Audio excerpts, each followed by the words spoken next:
en República Dominicana. Pero no podemos hablar de la transición energética en República Dominicana de espalda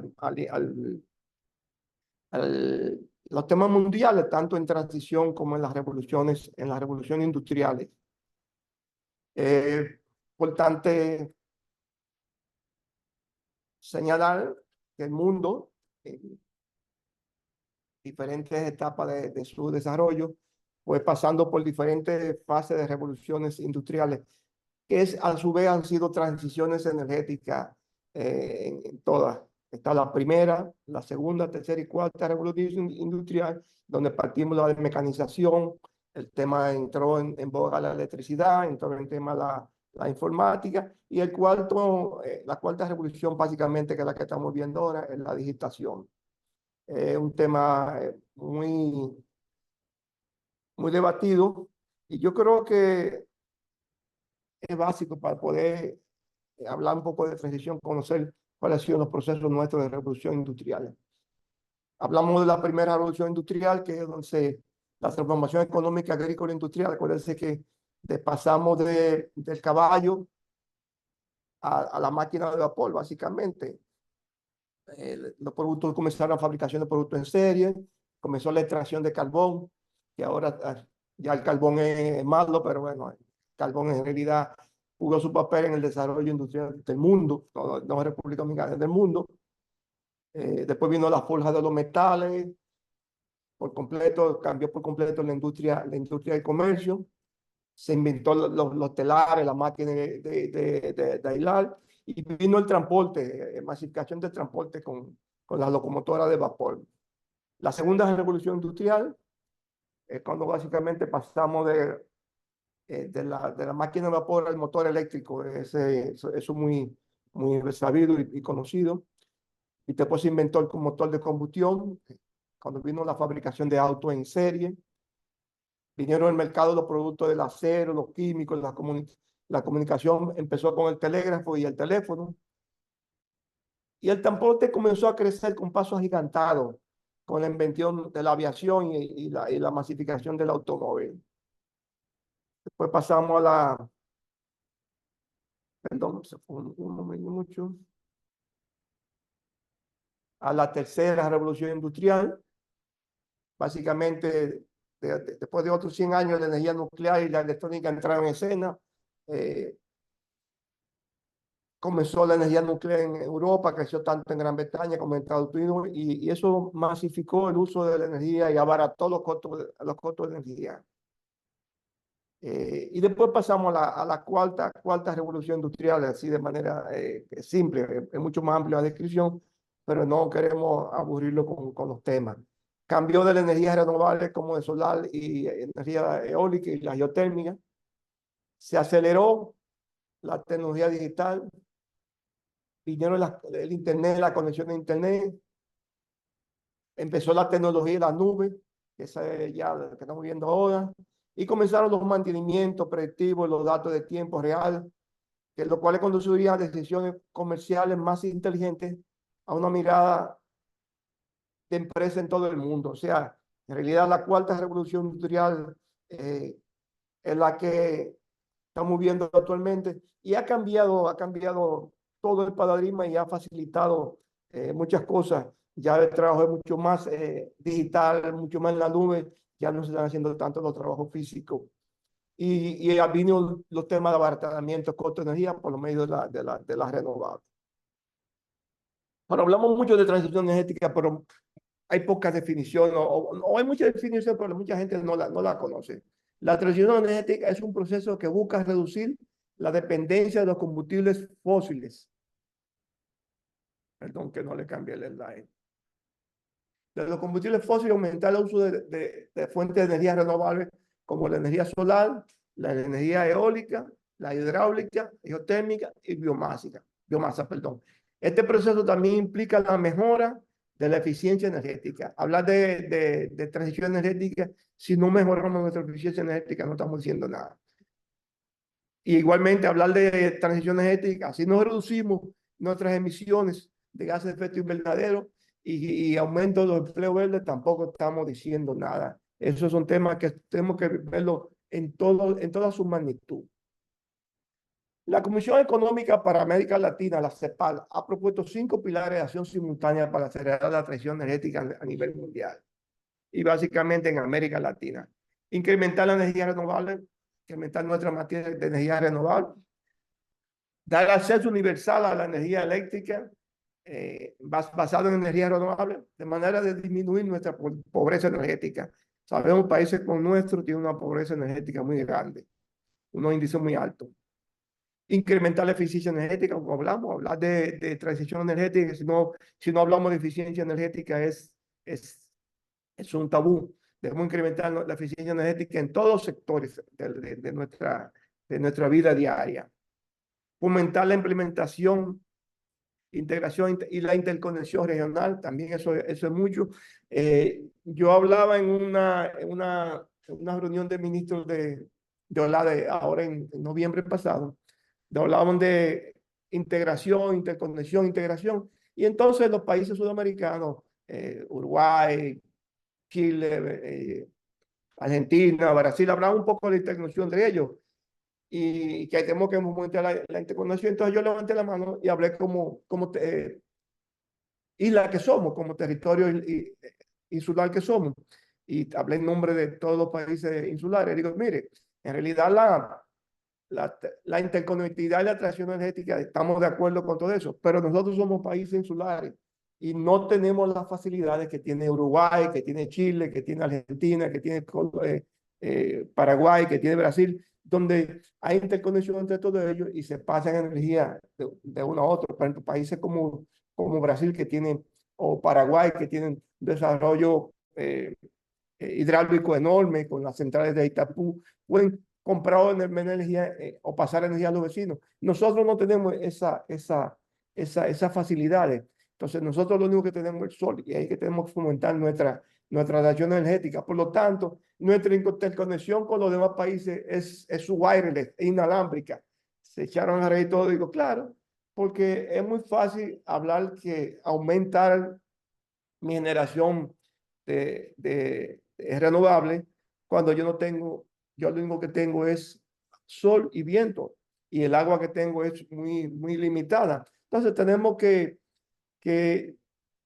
hablar en un contexto mucho más amplio, incluir los países insulares en este proceso, porque sin esas facilidades nosotros tenemos limitaciones, podemos desarrollar hasta nuestro límite no lo permite. Y yo digo, y una cosa que tenemos que nosotros como territorio es garantizar la seguridad energética a toda nuestra población. Eso es básico. Nosotros podemos hablar mucho de transición, de interconectividad, de eficiencia, pero garantizando la, la energía a toda nuestra población y es un mandato súper importante. Muchos de los países plantearon, aplaudieron, dieron verdad que han vivido casi todo de espalda a los territorios insulares, claro.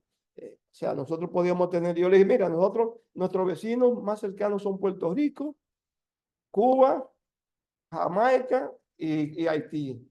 Con Haití no podemos conectarnos. Digo, podríamos conectarnos, pero Haití es un país que tú no sabes de dónde va a transmitir la energía, no tiene cómo transmitirla, quién te la va a pagar, y es un país que vive en crisis. Con Puerto Rico tenemos, pues Puerto Rico acabó de pasar una crisis, pero pues Puerto Rico es un territorio, aunque es territorio insular, está dentro de los países, de los estados de Estados Unidos, esto es un tratamiento diferente. Entonces, no es tan fácil, además, necesitas un cable submarino, esos son costos súper importantes, ¿quién te va a cubrir el costo? Como la red. Y bueno, entró en una discusión de donde se planteó ahí que OLADE debería, aparte de promover la integración e interconexión entre los países de América, también promover la interconexión entre los países insulares, que eso es un tema que tenemos que ver y tratar. Quise hacer esa pequeña memoria de lo que se pasó ahí, porque yo creo que es un tema que nosotros lo estamos viendo y tenemos que trabajarlo un poco más. Siguiendo con el tema que estamos hablando de transición energética, y por último decía la CEPAL que es aumentar la seguridad, resiliencia energética ante choques externos, y eso es súper importante, y lo hemos visto, y lo que operan centrales a carbón, a gas natural o a búnker, supongo que habrá muchos conectadoras. Es un tema que hemos visto. ¿Cómo estamos viviendo el día a día con los precios de los combustibles y los precios que vienen por los problemas geopolíticos en la región? No son problemas que República Dominicana ha creado, ni que son problemas que nosotros, pero eso nos ha afectado grandemente bueno, y sabemos que en el 2021 tuvimos temas complicados con el carbón, y después vino el tema también con el gas natural, y después vino el tema de la guerra de Ucrania, donde los temas de suministro de gas al país se recrudecieron bastante y los precios y los contratos que había en Henry Hub no se respetaban. El gas iba hacia Europa, donde estamos pagando hasta $70 por millón de BTU, mientras tanto los contratos nuevos en Henry Hub estaban a 3.5 o 3 dólares por millón de BTU, y eso no creó un problema, no solamente el problema de los generadores, un problema al país en general, con la crisis del gas. Entonces, eso que dice es un tema súper importante. Nosotros, para aumentar nuestra resiliencia, tenemos que aumentar nuestra matriz de generación de renovables, tenemos que mejorar nuestra interconexión con nuestros vecinos, lo que podamos, y de manera que en algún momento que hayan esos problemas, podemos pasar energía de un país a otro. Y eso es súper importante para que lo tengamos en cuenta. Bueno, hemos visto también que nuestra región, como América Latina, tienen un alto potencial solar y eólico. Estas dos gráficas, que aunque no tienen mucha descripción, prácticamente viendo el porcentaje que va de 8 a 36 en fotovoltaica, en eficiencia y en solar, dice dónde podemos desarrollar. Y nuestra isla en particular tiene un potencial, aunque no quise poner la gráfica, hay una gráfica y un estudio hecho por el Banco Mundial donde muestra nuestro potencial solar en todo el país, que es bastante alto, y tenemos uno de los potenciales solares más altos en toda Latinoamérica, y también nuestro potencial eólico, especialmente el eólico shore, que todavía no se está desarrollando, pero también tenemos que tomarlo en cuenta. Quizá cuando bajan un poco los precios de los equipos y bajan un poco los precios de las instalaciones, podemos pensar en desarrollar el eólico offshore. Esos son temas que tenemos que manejarlo y tratarlo juntos. Sí, hablando de transición energética, existen unos índices de transición energética que, son índices internacionales creados por el Foro Económico Mundial, donde hacen un ranking de todos los países con estos índices. Nuestro país, en esta gráfica que presenté, yo pasé la gráfica del 1 al 34 y después arranqué en el 61 para que se viera República Dominicana, que estamos en el ranking 93 con índice de transición energética de un 50.3%. Okay.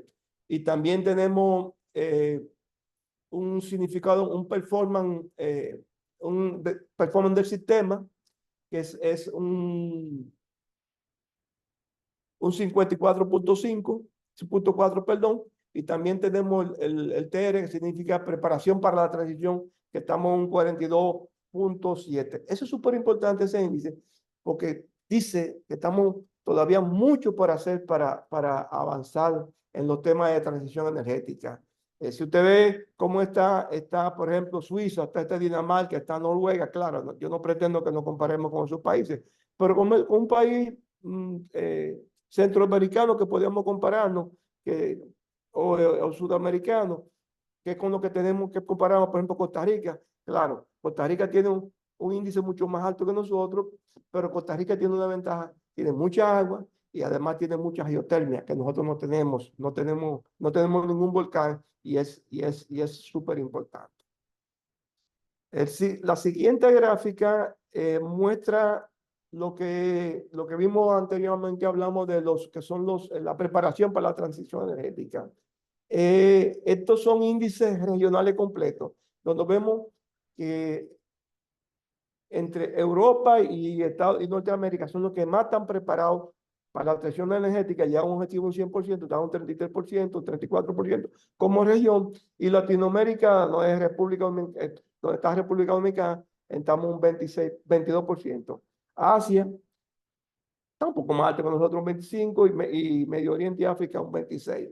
Esos son números indicativos también del Foro Económico Mundial, que bueno, quise presentarlo, no es que uno puede hacer mucho con esos números, claro, pero son números que hay que tenerlo en cuenta en cualquier escenario de prestación de transición energética.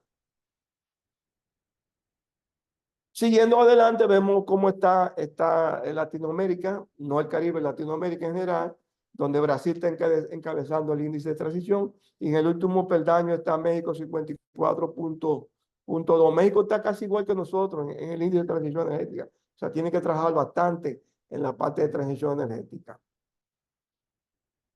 Después vemos lo que son cómo vamos con la transición energética en la energía renovable, donde Sudamérica tiene mucho más desarrollo en energías renovables que nosotros, lo que es Chile, Paraguay, Uruguay, Brasil, que es el que mayor desarrollo tienen en los índices en energías renovables. Y hay esa gráfica bastante ilustrativa, esa gráfica actualizada a julio de 2023. Ya pasando un poco más al tema nuestro, que es la República Dominicana, pues tenemos que hacer algunas aclaraciones y precisiones importantes, porque no podemos medir todo el mundo con la misma vara, como hablaba recientemente ahorita de la interconectividad y esas cosas. La República Dominicana es un terreno insular, y cada país tiene que tener su propia transición energética. Ahí no hay duda, no es que nosotros vamos a aplicar la transición energética de Chile ni de Brasil. Podemos copiar o tomar en cuenta algunas cosas que yo he tenido, los errores, los fracasos o la mejoría, para no cometer los mismos errores. Pero decir que vamos a utilizar la transición energética de Chile o de Brasil o de Uruguay o Paraguay, eso es un mito. No existe una misma receta para cada país. Eso es un tema súper importante. Sí, como Estado tenemos que tener la obligación de garantizar la seguridad energética. Eso lo dije ahorita, y eso es un tema que tenemos que siempre tenerlo en cuenta. Como Estado, nosotros debemos garantizar la seguridad energética de toda la población, independientemente que estemos retrasados en el término de transición energética, independientemente que podíamos aumentar mucho más rápido, pero la transición energética tiene que ser al paso, equilibrada, justa, y manteniendo un equilibrio de nuestra generación, de la fuente de generación, que no tengamos problemas de blackout, problemas de apagones, o no apagones, que no tengan una mala calidad de servicio, porque instalamos más centrales eólicas, solares que podamos, y cuando viene una nublación tenemos un apagón rápido, o tenemos una baja de frecuencia que nos obliga a sacar circuitos del sistema. Entonces, por eso digo, nosotros tenemos que garantizar esas cosas. Entonces, toda nuestra planificación hasta la transición energética debe ser estrictamente tomando en cuenta la seguridad energética del país. Tema que lo dije ahorita, nosotros no estamos interconectados con otros países, no tenemos fuentes de combustible propios, o sea, no tenemos combustibles fósiles. Nuestros recursos hídricos son limitados. Sabemos que las hidroeléctricas primero van para los acueductos, segundo el agua va para ríos, y por tercer y último lugar, el agua que sobra se utiliza para generar energía, y es un pleito que tenemos siempre con la gente de Hidro y con la gente más que de Hidro, con el INDRI, porque a veces cuando hay deficiencia uno quiere que suban una planta hidráulica. Dice, no, que esa agua la tengo reservada para el canal Marco Acabrado, para el canal Nisaíto, no sé. Son temas que hay que manejarlo, porque tenemos que armonizar nuestro sistema hidráulico también. Siguiendo con los temas, estamos obligados a definir y llevar nuestra propia transición energética. Eso lo vimos, y eso no hay que discutirlo. Siguiente tenemos los retos. Retos técnicos, se requiere la modernización y ampliación de la infraestructura de transmisión. Esos son los temas básicos y fundamentales para aumentar nuestra transición energética. Después vamos más adelante cómo va el plan de expansión de TE. El otro, modernizar nuestras redes. Sabemos que podemos tener mucha energía solar, mucha energía eólica, mejorar nuestra eficiencia energética, pero si no modernizamos nuestras redes de transmisión y de distribución, básicamente, es un tema que vamos a seguir con los problemas. Vamos a tener averías en los circuitos, vamos a tener muchos problemas en apagones, y no apagones por falta de generación o por falta de plantas, sino apagones porque nuestras redes están en malas condiciones. Igualmente, el mantenimiento de las redes, capacitación de personas en instalación, operación y mantenimiento. Básicamente, que como me refería ahorita de las energías renovables de las solares, tenemos que instalar y operar sistemas de almacenamiento para evitar esos blackouts cada vez que viene una nube, un apagón o un bajón de frecuencia. Yo los otros días, hace unos 20 días, fui a CEPEN a ver el sistema de almacenamiento que yo estaba instalando, una invitación que nos hicieron la gerencia general, la cual agradecemos.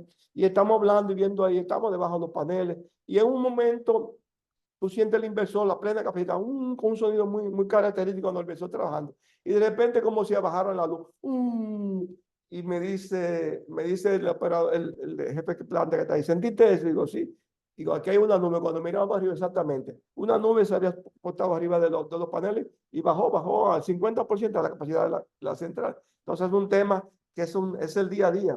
Y con el sistema, el operador del sistema, tanto el Centro de Control de Energía como el OC están viviendo, y esos son los temas que en todas las mesas que se habla de aumentar las renovables, son los temas que ellos ponen, que tenemos que tener sistemas de almacenamiento con la capacidad suficiente cuando viene se nubla o a veces no se nuble, una nube se posa arriba una central, por ejemplo, y lo hemos visto en la central de Girasol, que es la que está más cerca aquí en Yaguate, que son 100 megavatios. A veces la central está a 60 megavatios y es porque la zona está nublada. Entonces, una central que a la hora pico debería estar 100, 105 megavatios, está en 60, 50 megavatios, es porque en la zona está nublado. Y cuando preguntaban, dicen, no, hay muchas nubes en la zona. Y eso no influye mucho en nuestra transición. Entonces, tenemos que planificar los sistemas de almacenamiento. También tenemos que mejorar nuestra gestión de carga y demanda en las redes, mejorar las redes y administración de las redes, eso lo vimos también. Invertir en programas de capacitación. Eso es suportiendo. Nosotros tenemos que entrenar nuestro personal, entrenar todo el personal, tanto de los privados como del Estado, para que pueda operar los sistemas eficientemente, pueda planificar, instalar y operar los sistemas. También tenemos retos regulatorios, eso es súper importante. El marco regulatorio y la política es esencial, contar con un marco regulatorio claro, política consistente y que respalde la transición energética. Sin esto estamos hablando de innovación. La falta de estabilidad en la política puede desalentar a los inversionistas y crear incertidumbre en el sector. El marco regulatorio debe estar actualizado en acuerdo a las nuevas tecnologías y el sistema de generación, transmisión, distribución y almacenamiento. Eso es importante porque acuérdense que nuestra ley de electricidad es de 2001. Y cuando salió la ley general de electricidad, nadie había pensado en las energías solares, ni en la energía eólica, ni se tenía pendiente. Se creó en el 2007 la ley de incentivo a las renovables para desarrollar las renovables, que era básicamente a los incentivos, y daban un reglamento, tienen temas generales sobre las renovables, pero el modificar nuestro marco regulatorio es básico. Ahora mismo hay una ley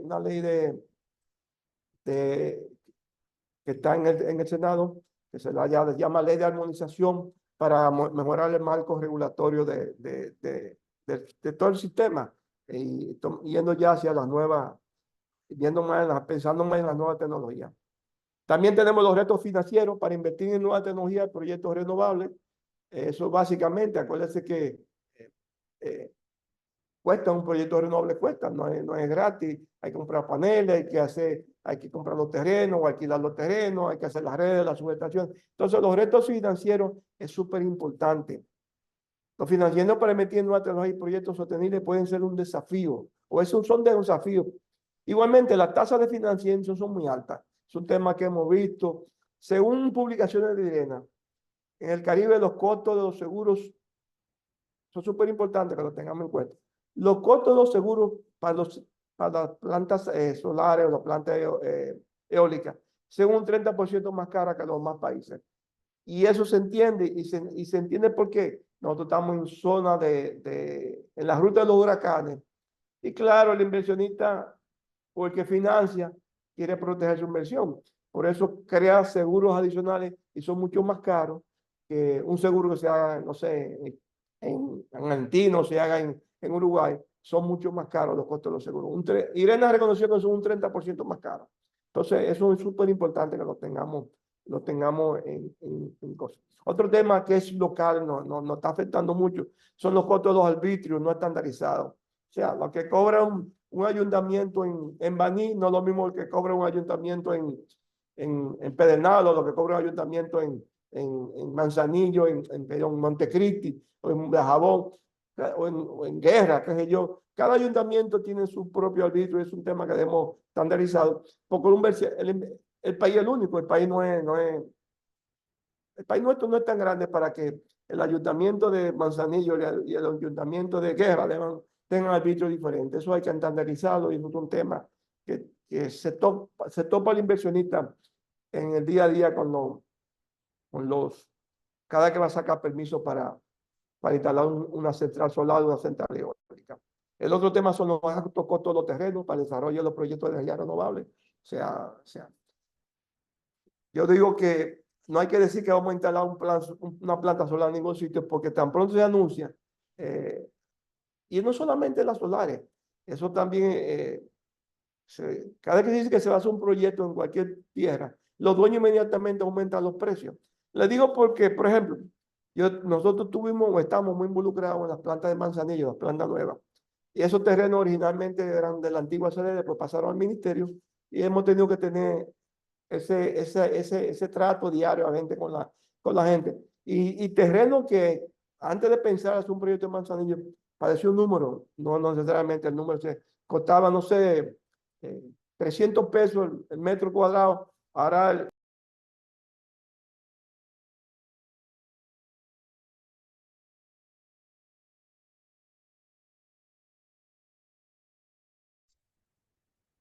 Buen día, Rafael. Se puso en mute.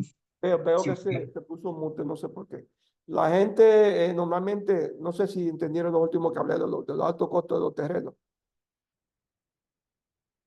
o si vi que se había cambiado en silencio. Pero bueno, lo repito nuevamente. El tema de los altos costos de los terrenos, eso es básico para el desarrollo de los proyectos. Y eso tiene que ver mucho con los anuncios que se hace.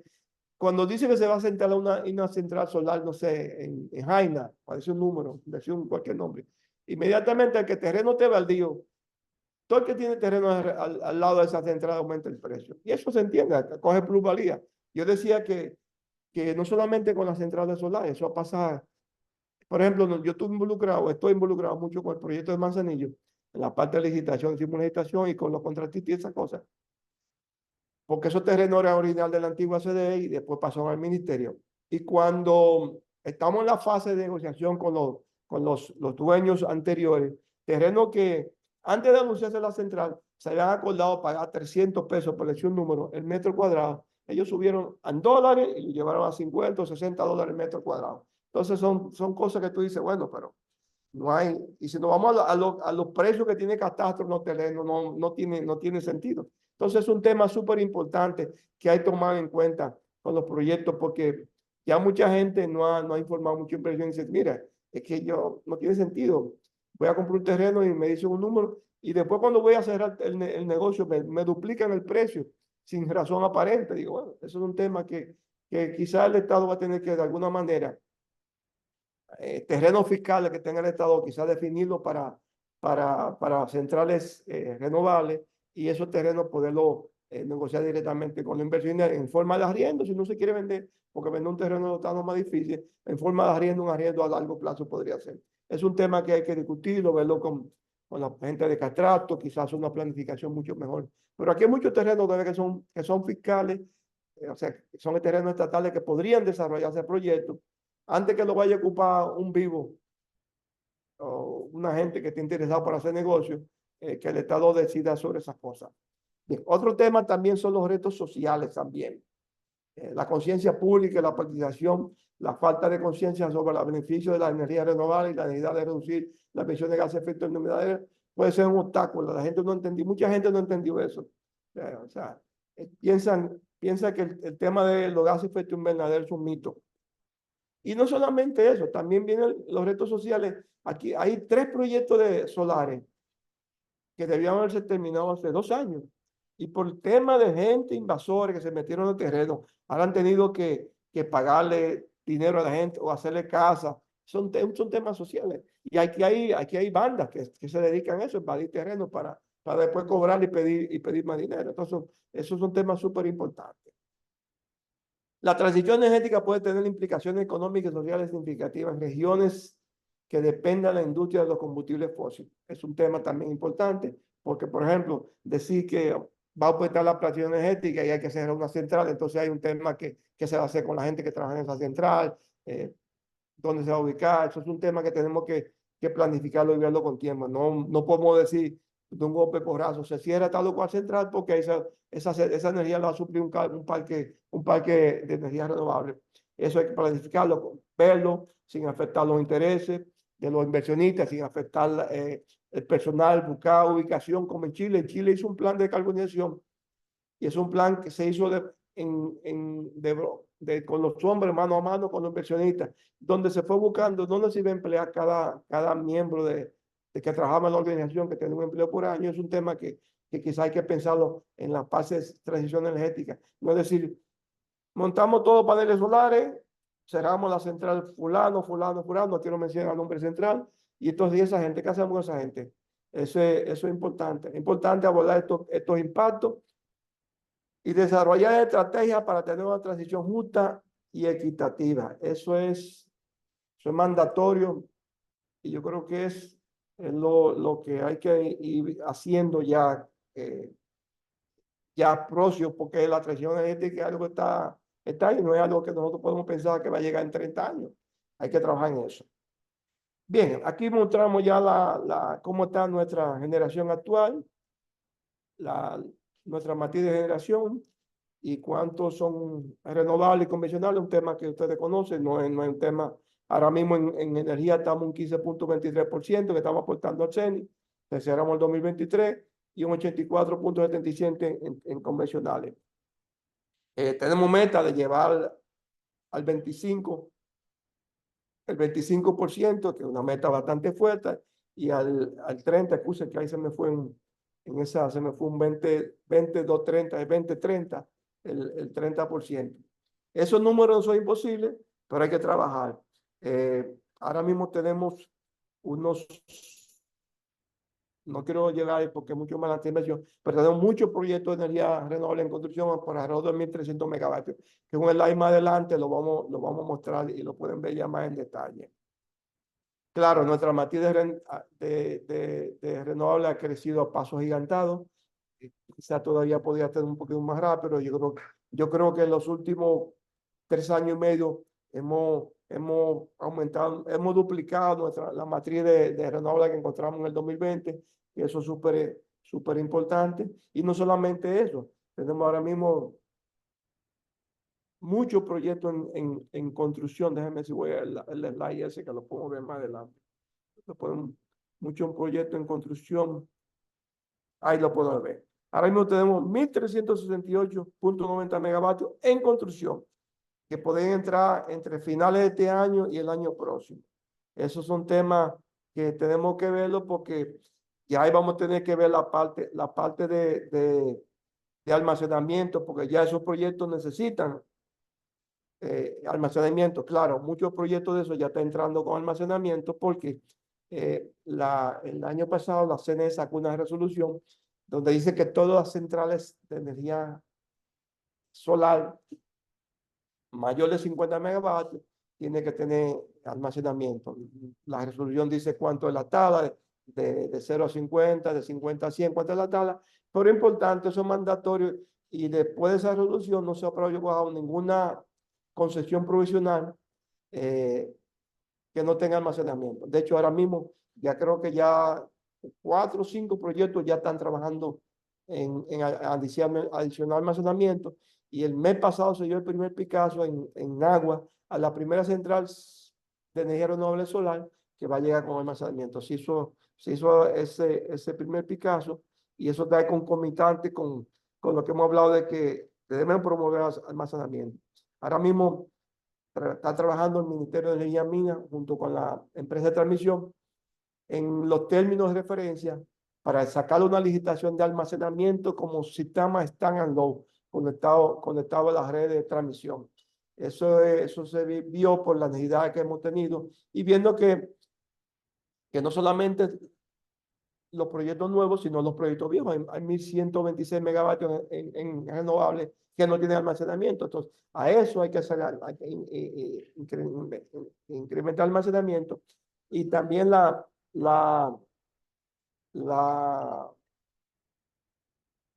el Consejo Unificado de la Empresa Distribuidora ya se acercó a los generadores existentes de energía renovable y le planteó la necesidad de instalar almacenamiento en sus centrales y le pidió a todos que hicieran una oferta para presentar, incluir almacenamiento, tomando como base la resolución de la CNE y bueno, y modificar los contratos de compra-venta de energía, modificar los PPA.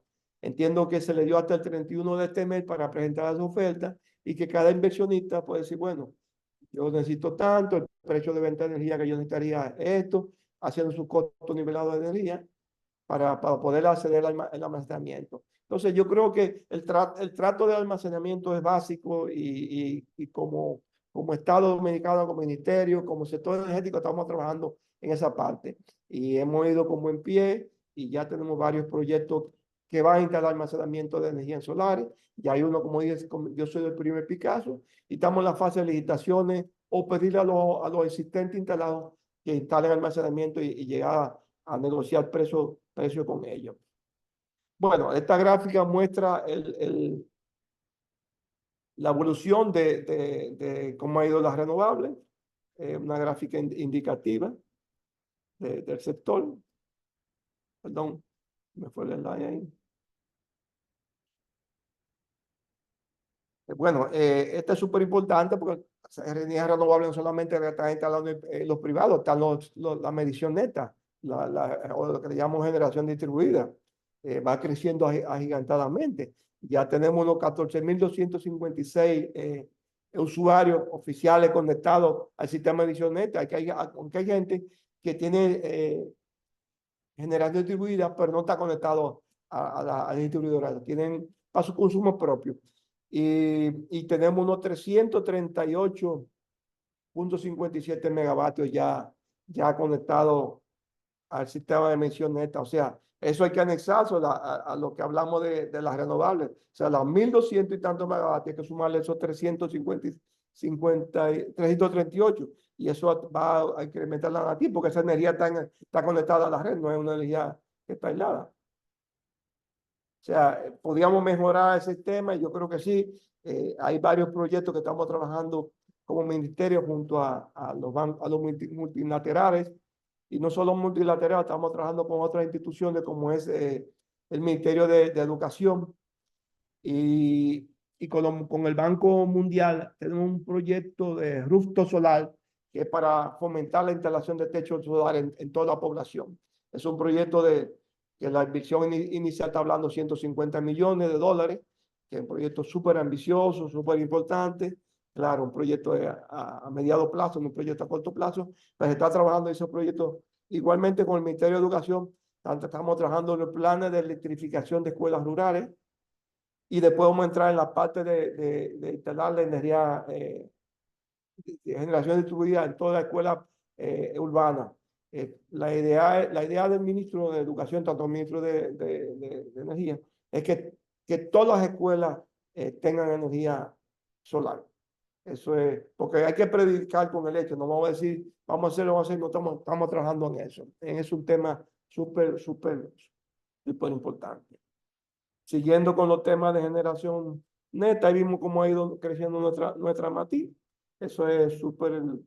En 4 años ha crecido nuestra generación neta en 405%. O sea, ha aumentado lo que estaba en el 2019, 2020, cuando tomamos el curso a la fecha, ha aumentado un 400%. O sea, evidentemente los programas que se han hecho de información para la generación distribuida y planificación es súper importante. Bueno, ahí vemos cómo está la energía en el sistema del CENI, lo que es solar entonces estamos en energías renovables no convencionales. Cuando hablamos de energías renovables no convencionales, estamos hablando solar, eólica, biomasa y geotermia. Nosotros no tenemos geotérmica, tenemos solar, eólica y biomasa. Tenemos una central biomasa que es la central de Bioenergy en San Pedro de Macorís. Ahora mismo en el 2023 terminamos con 10.40%. Si a eso le sumamos la hidráulica, nos vamos a un 15 tanto que vimos ahorita. Y si le usamos la generación distribuida, llegamos a un 19, un 20%. Pero estamos trabajando, ya se hizo los términos de referencia para sacar la primera licitación de energía renovable. Está en manos del Consejo Unificado, preparando ya para hacer la licitación. Claro, podemos hablar de transición energética, pero si no hablamos de gas de efecto invernadero, no estamos en nada. Esta gráfica muestra cómo ha ido nuestra reducción. La barra azul muestra la tonelada la emisión de toneladas que se hubieran generado si se hace con energía convencional, toda esa generación. La demanda se hubiese suplido solamente con energía convencional. Sin embargo, vemos que la gráfica azul claro, gris, muestra cómo ha bajado, y la gráfica verde, la barra verde, ahí ve por el porciento de reducción de emisiones. Claro, entre 2022 y 2023 bajó un poco el porciento de emisiones, era 2.225 millones de toneladas, bajó 2.06, pero se explica por el aumento de la demanda de energía ahora y el aumento de la generación. Acuérdense que entraron dos centrales que no son renovables, que es la central SIVA y la central Cal Power, que están generando en el sistema que no estaban generando anteriormente cuando se hizo el cierre del 2022. Esa gráfica es una gráfica explicativa e ilustrativa que nos da cómo va nuestra reducción de gases de efecto invernadero. Porque no podemos hablar de transición energética si no hablamos de reducción de gases de efecto invernadero. Esta gráfica muestra en realidad las centrales que se están en construcción en todo el territorio nacional, la ubicación física, y lo vemos todo. Tenemos 1.238 megavatios de energía solar, 80 megavatios de planta de residuos sólidos, eso es en Rafael, Santiago, y 50 megavatios de energía solar. Ese sería un total de 1.368 megavatios que entrarían a generar a finales de este año o a mediados o finales del año 2025, siempre y cuando todo funcione como está planificado y no haya problema con ninguno de los proyectos. Claro, no podemos hablar de transición energética, no pensamos en los incentivos de energía renovable, lo que propone la ley, que lo conocen todos ustedes, la ley 5707, promueve los incentivos, que es el artículo 9, que habla de extensión de impuestos de importación, y los de ITEVI, el artículo 11, que es la reducción del 5% por concepto de pago de intereses de financiamiento, el artículo 12, que los incentivos a los autopropulsores, que se va a los que conectan como generación distribuida, otorgamiento hasta un 40% en la reducción de impuestos sobre la renta. El artículo 14, donde el inversionista conserva la propiedad de los créditos de carbono, los créditos fiscales, que eso es súper importante. Y el artículo 65, yo creo que el que más peso tiene en todas estas cosas, aparte del impuesto, es donde la energía renovable tiene preferencia en el despacho. Ahí no hay duda, eso es un tema que se está trabajando. Ningún inversionista se ha quejado que a nadie le han bloqueado ninguno de esos incentivos, y es un tema que maneja la Comisión de Energía juiciosamente y estrictamente de acuerdo a la ley. Nosotros entendemos que aplicando el decreto 6523, que hablaba de las renovables, debemos darle, hay cierta prioridad que hemos visto. Primero, las metas 2025-2027 para creciendo las renovables. Después creo que tenemos que priorizar la licitación de energía eólica onshore también, porque se está instalando pocos proyectos de energía y que no tiene sentido. el viento nos sopla en todas partes y además están los costos de instalación. La instalación de una planta solar, el costo nivelado, el costo de instalación por megavatio puede ser menos de 1.000.000, 900, 800 tanto. Sin embargo, en una eólica sale entre 1.8, 1.9. Entonces, eso es un tema que hay que manejarlo junto con la inversionista. Claro, tiene una ventaja porque en el tiempo, finalmente en el tiempo, la eólica produce más energía que las solares, porque las solares producen solamente con el sol, la eólica con el viento, pero es más factible que haya viento de noche y de día. Por ejemplo, no tenemos zona en el sur que sopla el viento en un horario y en el norte sopla otro horario. Debemos fomentar un poco más la participación en esas cosas. Otro tema que tenemos que pensar en la licitación es los terrenos, la vocación de terrenos agrícolas.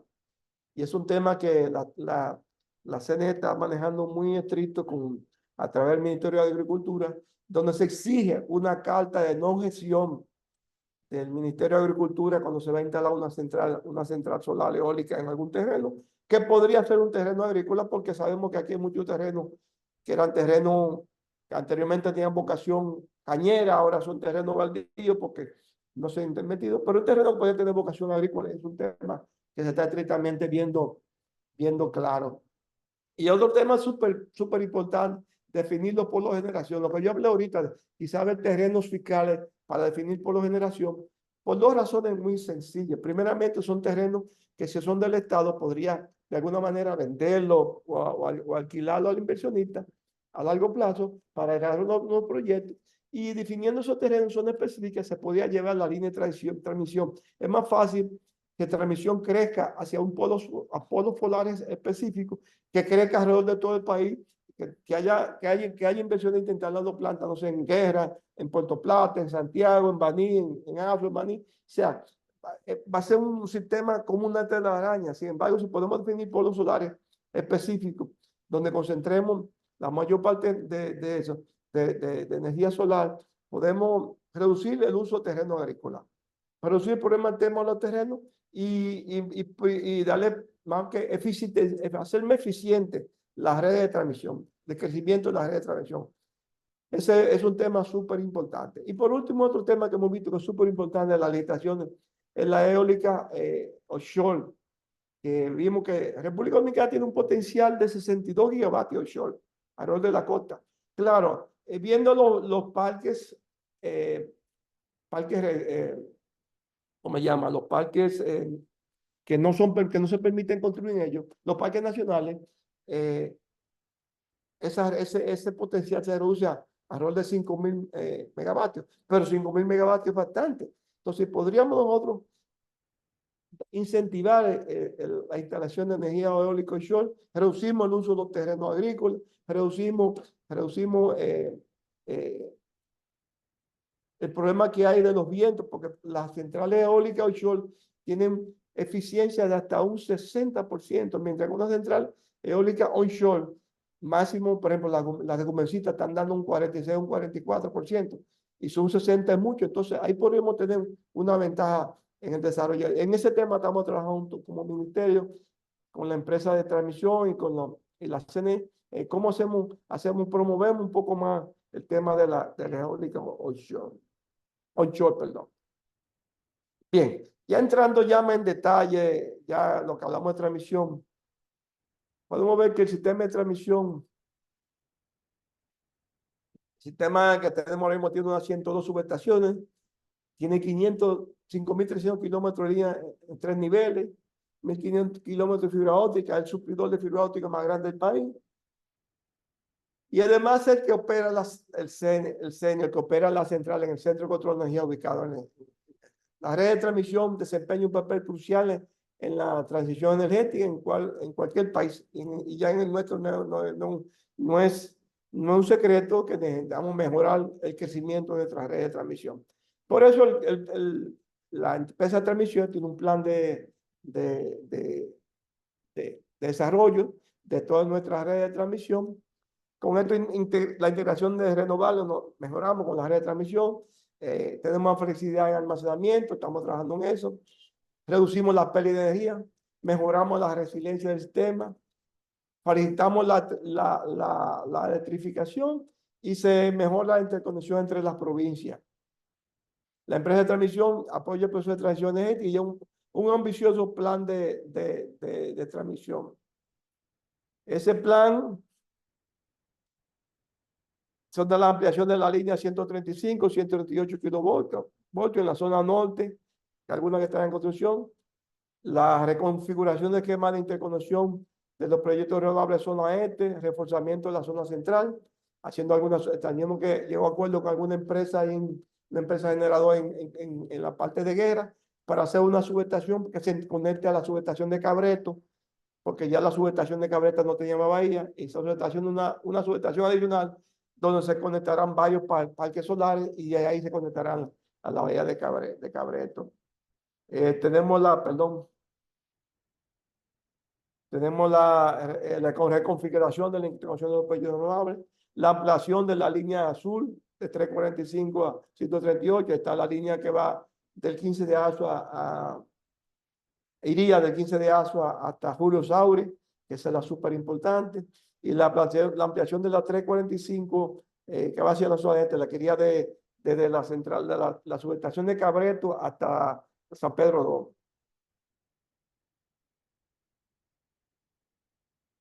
II. Bien. Está haciendo 21 proyectos que se están considerando como repago. Eso son acuerdos con los contratistas de ejecución. Se están negociando algunos 8 proyectos que están en negociaciones para hacerlo. Hay 5 proyectos ya se finalizó su pago. Hay 4 proyectos que están en pendiente de acuerdo de definición. Hay un proyecto proceso de pago pendiente de compensación mediante compensación de peaje. Hay 3 proyectos donde ya se dio el 50% del pago y se han acordado contratos por 3.466 millones, de los cuales se han saldado 2.862 y está pendiente 602 millones. Entonces, esa parte yo creo que es una parte súper importante, porque con esa cifra se muestra que la empresa está trabajando, claro. Los proyectos de transmisión son proyectos a largo plazo, son proyectos no central. Una línea 345 no es una línea que se hace en 6 meses ni 8 meses, eso lleva 2 años mínimo. Y acuérdense que un tema súper importante no es diseñar la línea ni comprar los equipos, eso se hace relativamente rápido. El problema de la línea son los pasos, los derechos de paso. Ahí es que tenemos los problemas grandes en toda la línea de transmisión. Sentarse con los dueños de la que quiera pasar la línea, como hablaba anteriormente. La gente cuando sabe que se va a hacer un proyecto alrededor, se sienta, dice, aquí, esto es mío. Para pasar por aquí hay que pagarme tanto. Y yo menos de ahí no hago. Entonces son temas que son súper importantes y que mucha gente no lo ve. Dice, ¿por qué la empresa de transmisión no construye? Señores, tenemos ahora mismo en la línea 345 que se está haciendo de Manzanillo hasta Guayubí. Ahí la subestación de Guayubí hay un dueño que dice, no, hay que hacer una subestación, hay que comprar a varios. Hay uno, no, yo no vendo ese pedazo, a mí hay que darme tanto. Ni siquiera los precios que se ha acordado con nosotros suplidores. Él se planteó y bueno, ahí nos pidió el inversionista que habláramos, que interviniera a través del ministerio a ver cómo podemos hacer un tipo de negociación con ese señor. Pero eso pasa y eso pasa a la gente. Y claro, la gente quiere sacar el máximo y dice, ahora, me llegó mi momento, yo hacer dinero, me van a hacer una línea de transmisión, ese terreno varía, no sé, para decir 1.000 pesos la tarea, yo menos de 200.000 pesos la tarea no lo vendo, por decir un número. Pero esos son temas que son el día a día y lo vive la empresa de transmisión. A veces uno no puede jugar por cosas, y esos son los temas más importantes. Bien, aquí este gráfico que es súper explicativo muestra las redes de transmisión planificadas, son las que están en línea punteada, los anillos, las que están en construcción y las existentes. Igualmente en general, si vamos ya a las provincias, aquí este muestra ya por provincia. Yo le voy a hacer llegar la presentación para que la tengan en detalle. Cualquier información adicional podemos pedirla. Por provincia, los anillos que hay que desarrollar. Hay varios anillos azules que son son 138, que son súper importantes, que no solamente la línea T45 son súper importantes. Por ejemplo, ese arrillo del Nordeste, que va por toda la costa del Nordeste, desde Santi hasta Samaná, eso es súper importante porque hay una zona, hay un bajo voltaje muy alto, no solamente por los proyectos pueden desarrollarse, y tal del Nordeste también. Ahora mismo tenemos la central de Pimentel en despacho forzado, porque ese anillo hay que reforzado. Es un tema que se ha ido manejando desde hace muchos años y un tema que hay que mejorarlo. Bueno, pero hay que estar la aplicación. Hay otra presentación más completa de T que podemos facilitarla, que Martín nos la hizo a nosotros anteriormente y podemos verla específicamente. Bueno, no podemos hablar de transición energética, así que no entramos a lo que es, perdón, se me fue la línea. Sé que son las redes inteligentes, porque ya eso viene con el paquete, como dice la gente. Si no mejoramos nuestra red de distribución, y ya que tenemos que mejorar donde si hay que cambiar nuestras redes y mejorar, hay que mejorar a redes mucho más eficientes, a redes inteligentes. Son aquellas redes que pueden integrar de forma inteligente y dinámica las acciones o requerimientos de todos los actores conectados a esta, con el fin de generar, distribuir, transportar, distribuir, consumir electricidad de manera eficiente, sostenible y segura.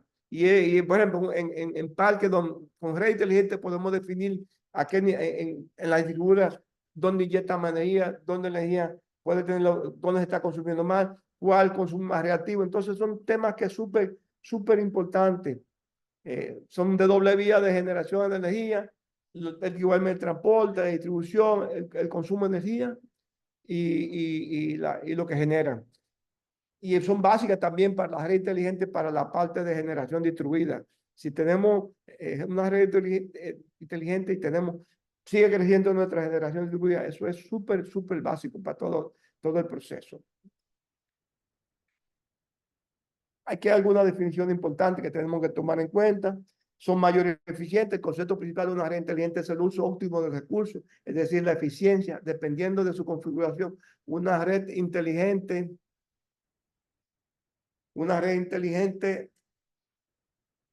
permite reducir las pérdidas de las redes de distribución o también reducir la demanda en hora pico y hacer mejor uso de los activos de las redes. Eso es súper importante. También reducir la emisión, otro aspecto fundamental, las redes inteligentes, la capacidad de conectar generación renovable más allá de los límites de las redes pasivas. Eso mejoraría mucho. Y mayor confiabilidad. Las redes inteligentes tienen la mayor capacidad de cambiar su configuración en respuesta a las fallos o condiciones de los diferentes sistemas. Claro, hablamos también de redes inteligentes y hablamos también de los sistemas de almacenamiento. Existen varios sistemas de almacenamiento que conocemos, tanto lo de los químicos por el sistema de batería, tenemos los sistemas que funcionan por bombeo hidráulico, que es un tema que hemos conversado y están haciendo algún estudio para utilizar algunas de nuestras represas como sistema de almacenamiento, poder reciclar el agua, construir un embalse aguas abajo, instalar plantas solares, cuando hay sol, coger esa agua y bombearla otra vez agua arriba, y en la noche que no hay sol, entonces esa agua volverla a turbinar en la parte de energía. Entonces, ¿qué es un sistema de batería? Es un sistema de almacenamiento de batería, o BES, como le llamamos comúnmente por su sigla en inglés. Es un sistema tecnológico que permite captar, almacenar la energía de varias fuentes en un sistema de batería para su uso futuro. ¿Cómo funciona el sistema de batería?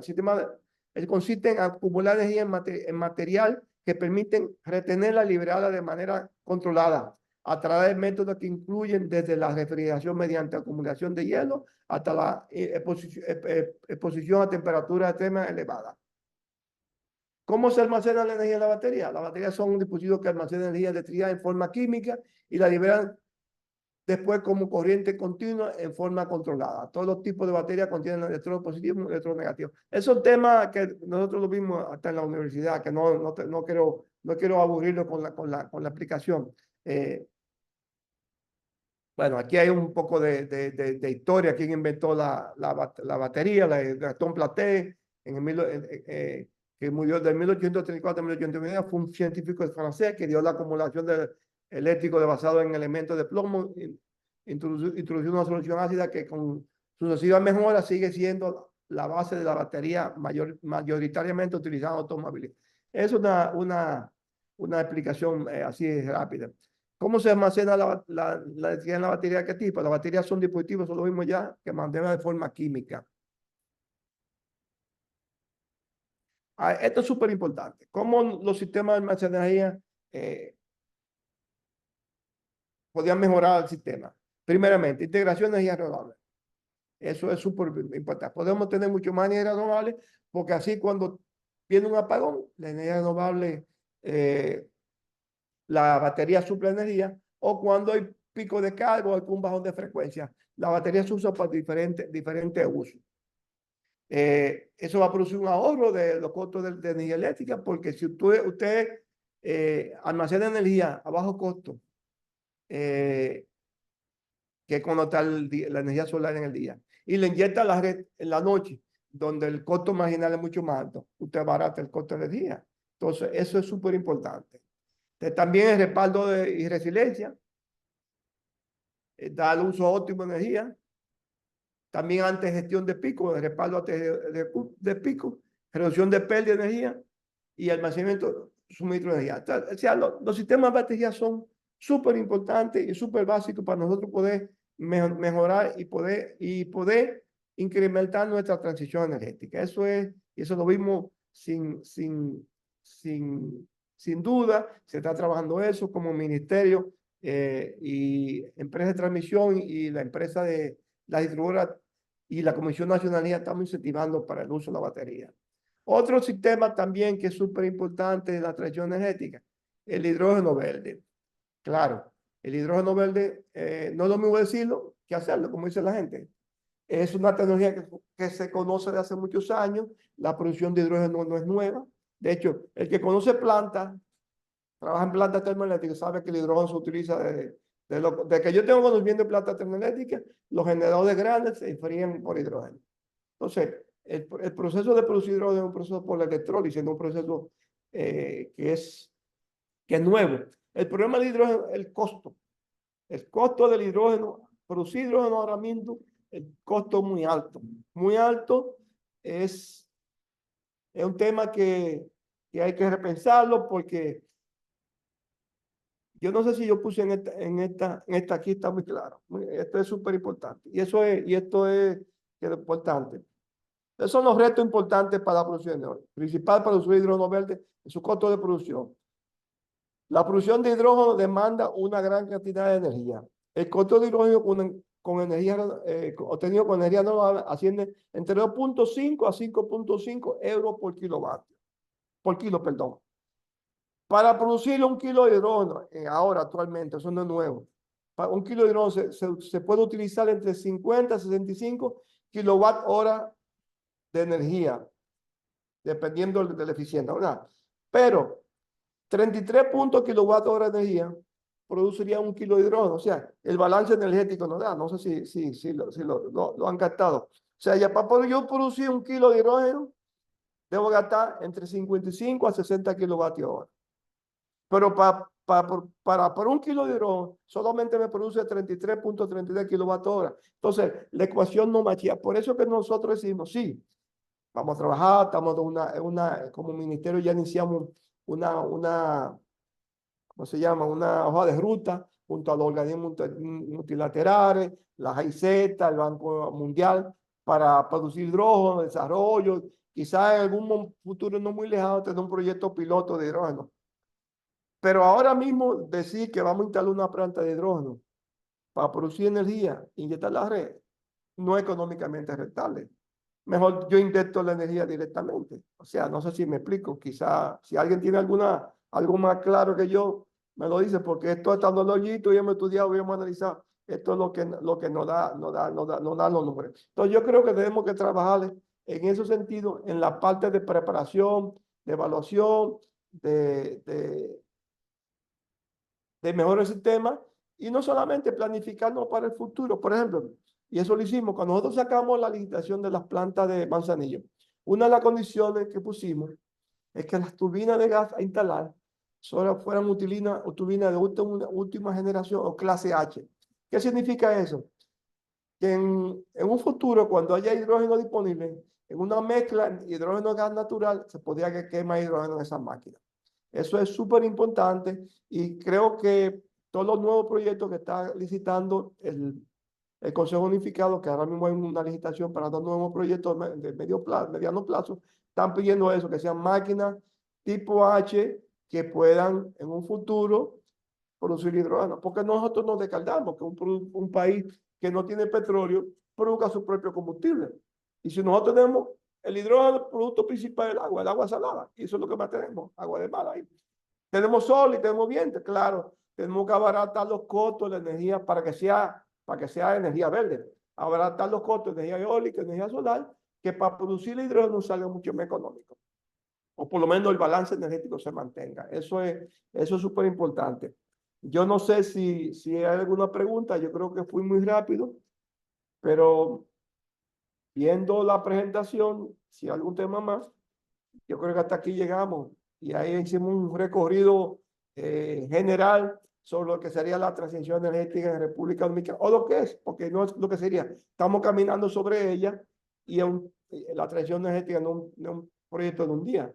Nosotros, hasta que no seamos, dejamos de ser dependientes de los combustibles fósiles y tengamos la carbono neutralidad, ahí podemos decir, bueno, nosotros estamos ya en una transición energética ejecutable. Como países como Uruguay, eh, por ejemplo, Panamá también es carbono neutral, no solamente por su transición energética, por la selva que tienen, es más el oxígeno que producen las plantas que el CO2 que producen las plantas. Entonces, se hace lo que se llama carbono neutralidad. Uruguay es un país sudamericano que tiene mucha agua y tiene mucha energía eólica. El 99% de su generación es renovable. Pues tiene una carbono neutral. Y así es otros países. Chile está mucho más avanzado, porque Chile tiene una ventaja que tiene el desierto de Atacama, que no es terreno agrícola, es terreno cultivable, y el Estado es dueño. Entonces ha promovido muchos parques solares en esa zona, parques eólicos. Y está la primera central termosolar. Tú tienes un problema que está en vía de solución porque este año pasado hubo centrales que produjeron, no pudieron, no que no produjeron, el costo marginal fue cero, no imaginar. El costo de generación fue cero porque no podía inyectar la red. Entonces la planta tuvo que parar, las centrales solares. Pero ya está en el proceso de construir una línea de transmisión que va del norte grande, eh, de Antofagasta hasta el centro, que es donde están los centros de consumo grandes. Pero bueno, estos son los temas generales de transición energética. No sé si tienen algún tipo de pregunta, estamos a su disposición. Yo voy a compartir la presentación con el grupo y entonces estamos a su disposición en cualquier aclaración ahora o posterior a lo que yo he dicho. Muchas gracias.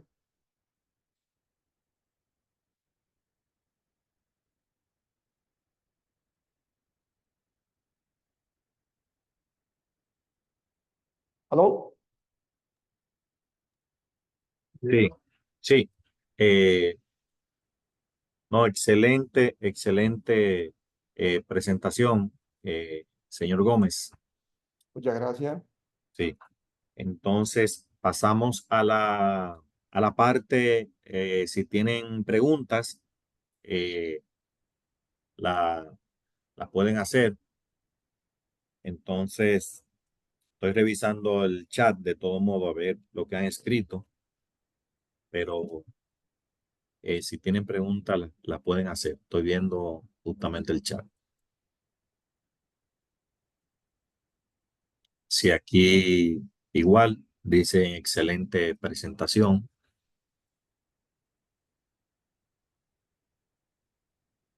Gracias a todos por su comentario.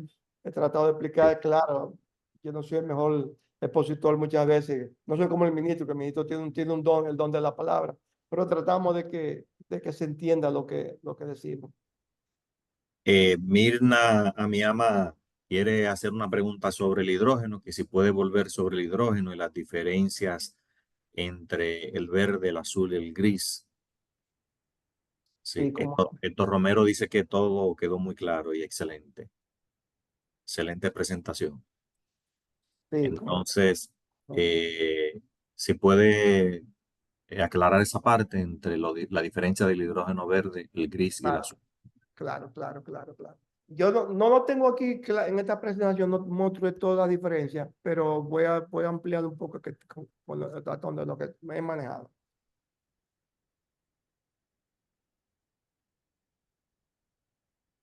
Gracias nuevamente a todo el que se mantuvo conectado, que todos se han mantenido conectados desde el inicio hasta ahora.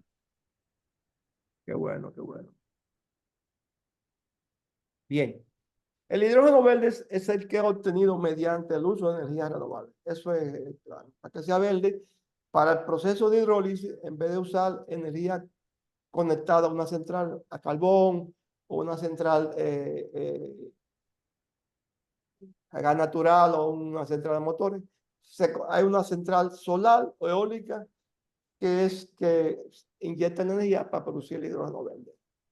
Esa es la definición más sencilla, lo que lo convierte en un combustible limpio y con un índice de contaminación que puede ser clave, que no solo como vector de energía, sino como materia prima. El hidrógeno gris y el otro que usted mencionó, no lo tengo aquí, tengo otra presentación, pero tendría que buscarla. Bueno, pero son lo que se produce mediante, utilizando energía que no es energía verde, o el hidrógeno se produce por medio de procesos químicos de los hidrocarburos. Hay un proceso que sacando, acuérdense que los hidrocarburos tienen hidrógeno, sacando en los procesos de la refinería, hay un proceso donde hay uno de los componentes que se libera hidrógeno. Ese hidrógeno, yo no me acuerdo si es el gris o el negro, no sé, pero no es el hidrógeno, es un proceso, es uno que se usa de procesos que no es un proceso de energía verde. Yo tengo otra presentación que lo hace claro y lo define claro, pero no la tengo aquí a mano, podría definirla más claro. A doña Milna, que yo la conozco, se lo puedo mandar por WhatsApp para que lo tenga aquí. Muchas gracias, Milna. Déjame ver si lo veo. Un momentico. Sí, vaya haciendo otra Eh, pregunta. Si puedo Excelente. hacer, Si alguien quiere activar el micrófono y hacerle una pregunta de manera directa al señor Gómez, lo puede hacer en este momento. Buenos días, ¿me escuchan? Ya, ok. Buenos días. Buenos días, ¿cómo estamos? Ingeniero, felicitaciones. Muy completa su exposición. Le Gracias. saluda Néstor Ramírez. ¿Cómo está usted, Néstor? Bien, ingeniero. Hay un decreto, el decreto 324 que se ha emitido recientemente, donde se declara de alto interés nacional la promoción y desarrollo de proyectos de generación eléctrica. Al respecto, ¿qué acciones se están tomando?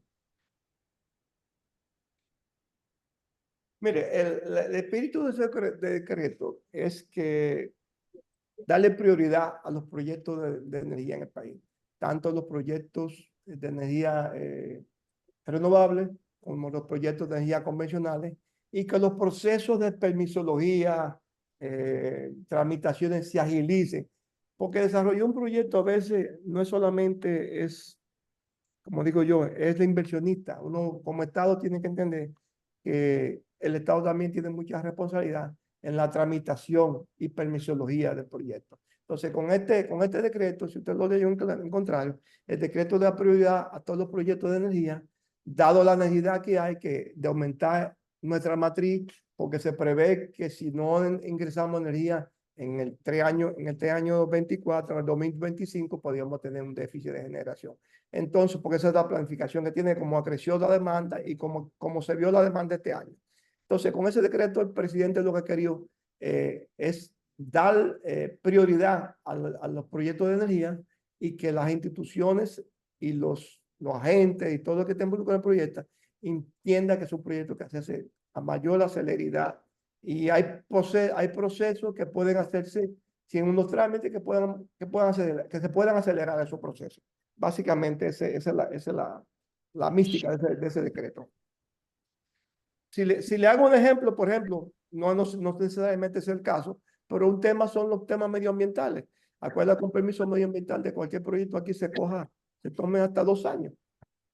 En 2 años, y un permiso ambiental es básico para que los inversionistas puedan cerrar sus cierres financieros. Entonces, es un tema súper importante que todos tenemos que tenerlo pendiente.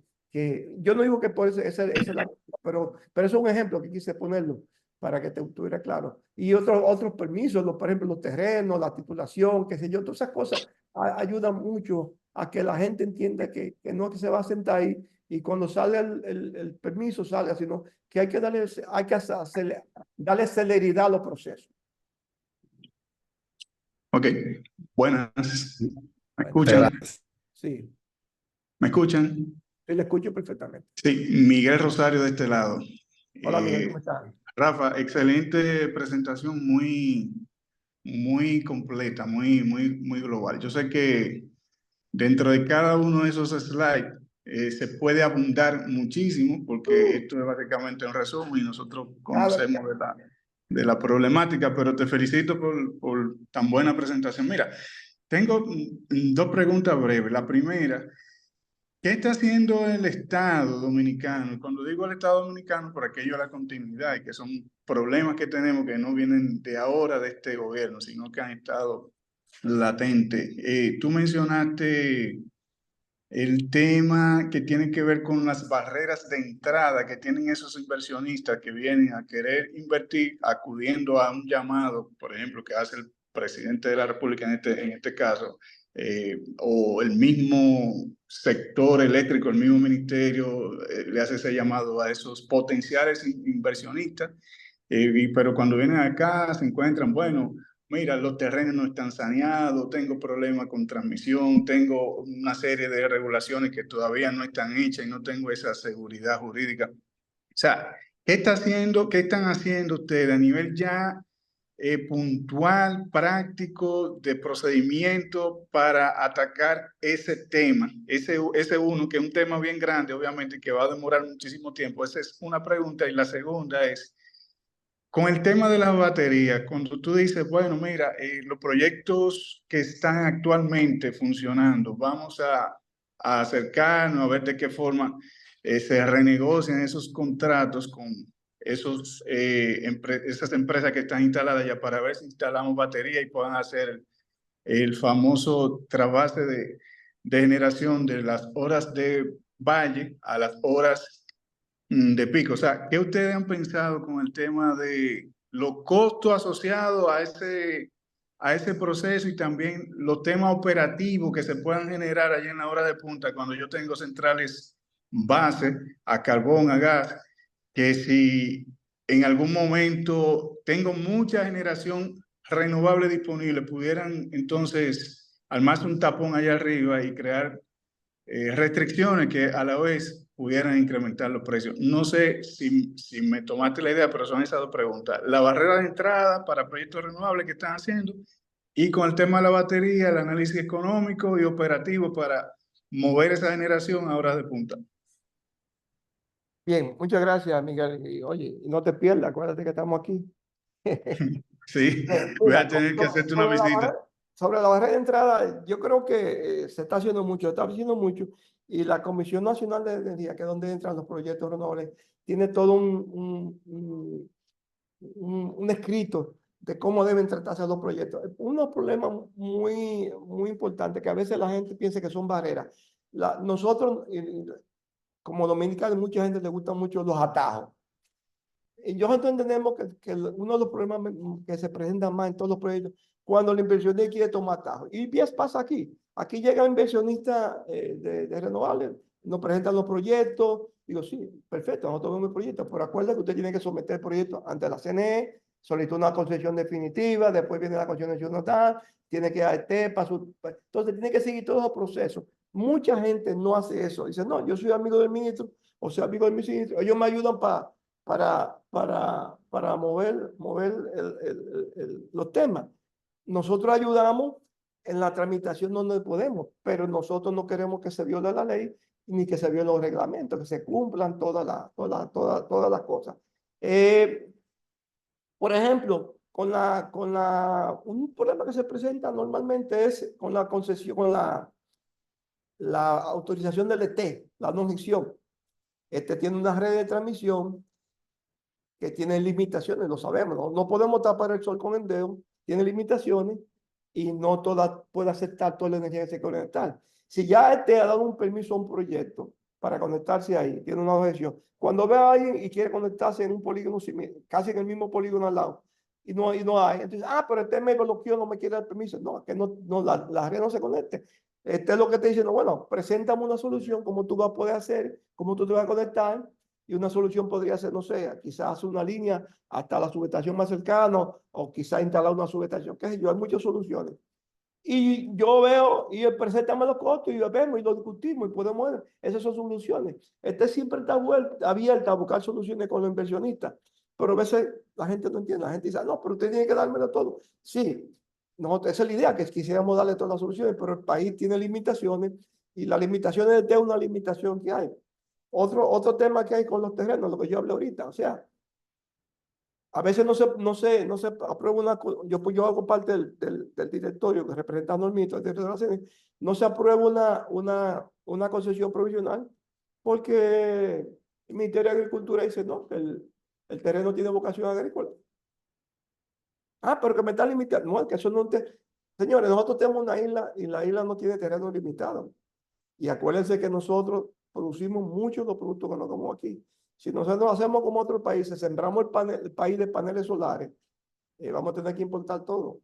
Entonces, eso son cosas que se ven, pero todas las instituciones del Estado tienen luz verde para darle prioridad a todos los proyectos de energía renovable.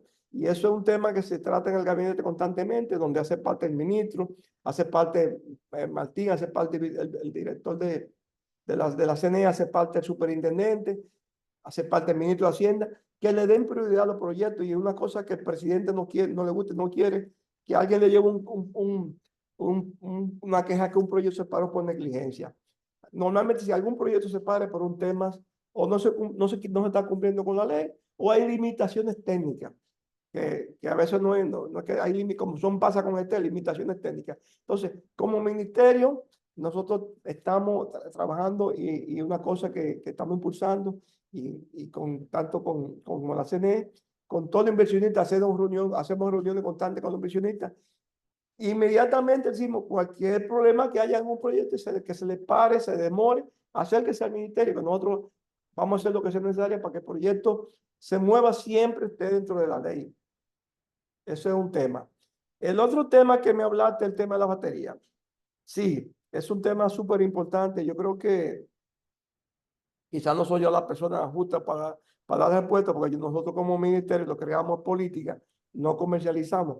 Pero yo entiendo que entre las acciones que pidió el juez, le pidió a los inversionistas, entre la posibilidad de instalar batería en los proyectos existentes, es que le presentaran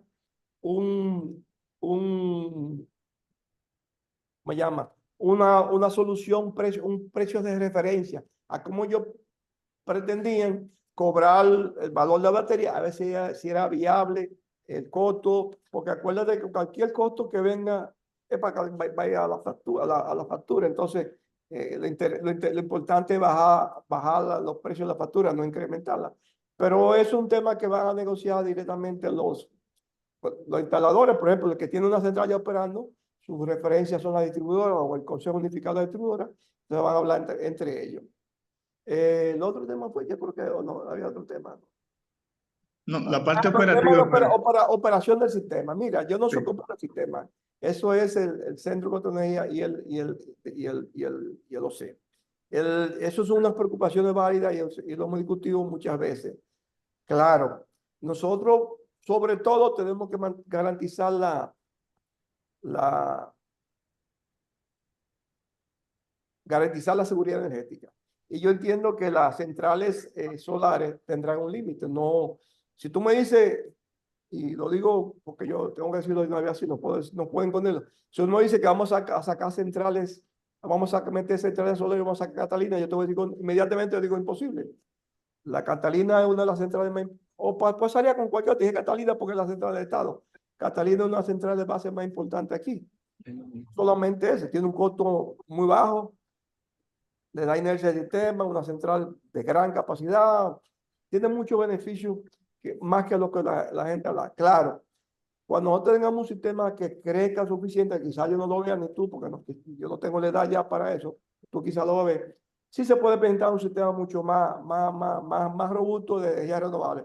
Pero como dije, la transición no es algo que mañana, y ni podemos copiar la transición de Europa, de Alemania, como de Holanda, porque ellos tienen su transición, ellos están interconectados.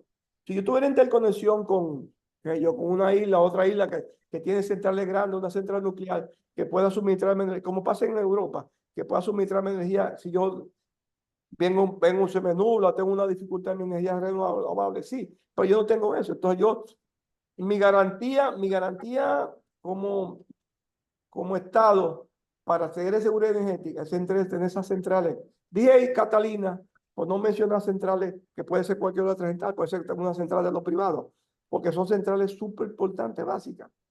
Yo entiendo que la transición energética irá desplazando centrales más costosas o más contaminantes, pero no creo que es el caso el central de las centrales grandes que tenemos ahora mismo al lado. Yo creo que así es un tema mucho más profundo, Miguel. Así Y es. que quizás tenemos que hablarlo cara a cara. Sí. Pero como viceministro, tengo que tener mucha discreción en esas cosas. Yo creo que Claro. tenemos que hablarlo más en persona. Está súper claro, Rafa. Mira, muchas gracias. Y la presentación, si la van a compartir, Sí, me yo se lo voy a gustaría. mandar al web y ellos la compartirán con todos ustedes. Muchas gracias, Rafa. A tu orden, gracias siempre. Entonces, Gómez, ya por el momento, esta sería o sea, ya no admitiremos más preguntas. Hay otras preguntas importantes que están en el chat que se las vamos a enviar para Claro, entonces con todo gusto. respondérsela. De todos modos, siguen las felicitaciones. Santa Ramos da las felicitaciones, excelente presentación. Dagoberto también, presentación magistral, felicidades. Muchas Y gracias. hay varias preguntas más, pero por tema de respeto del tiempo de todos, vamos a responderla. El señor Gómez la va a responder y nosotros se la vamos a enviar. Con toda confianza y con toda seguridad. Y bueno, déjame dar las gracias de último a todos. Gracias a ustedes por invitarme.